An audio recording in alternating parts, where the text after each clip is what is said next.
Hi, I'm Andrei and I'm a professor in the psychology department at New York University. I study cognitive development, and in particular children's ideas about who they are and what they want to be when they grow up.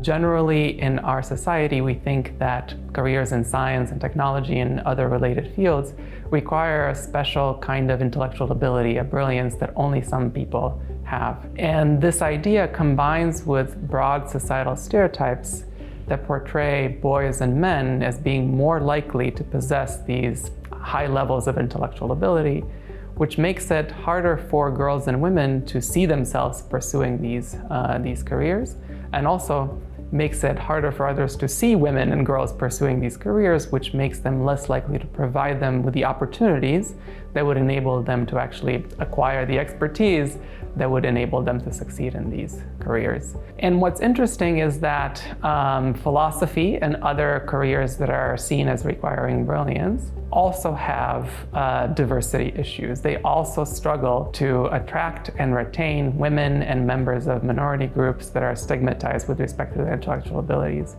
So in fact, one interesting takeaway from our research is that STEM careers aren't special. They are one of many examples in our society where this perceived need for brilliance makes it harder for women and members of stigmatized minority groups to succeed.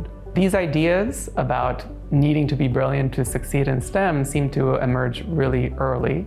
Our research suggests that children begin to acquire some of these ideas as early as first grade, which implicates their exposure to whatever ideas they get exposed to in first grade, their society's notions of women and men, in the acquisition of this idea that it's men more so than women that are the brilliant ones who therefore are more likely and more able to pursue STEM careers.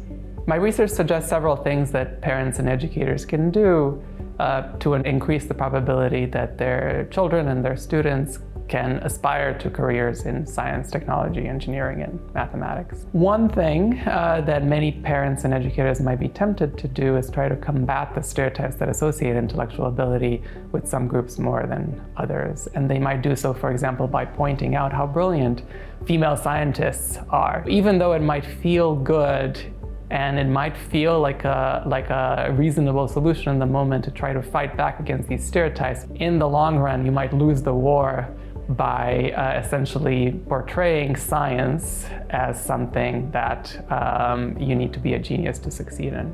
Another thing that parents and teachers can do is avoid labeling children's successes and failures with intellectual ability. It may be particularly tempting to tell your student or your child that they're intellectually talented when they get a top grade in math. But what that tells them is that in order to do well in math, you need to have intellectual talent. And the next time they encounter difficulties, they're going to wonder whether they have what it takes, and it might make them more likely to doubt that they have what it takes, and therefore maybe look for careers elsewhere. How can you talk about math and science and other school subjects in ways that are productive and are more likely to allow your students and children to aspire to careers in these fields? Young children learn things all the time, so what we can do is essentially talk about math and science as we might talk about learning to tie your shoelaces. It's a skill that you acquire. There's no mystery. It's just learning all the things that you need to learn in order to become good at these fields. It's probably an effective way of making sure that any child who might have a bit of an aspiration to science can act on that aspiration. Thank you for watching and for allowing me to share my ideas with you.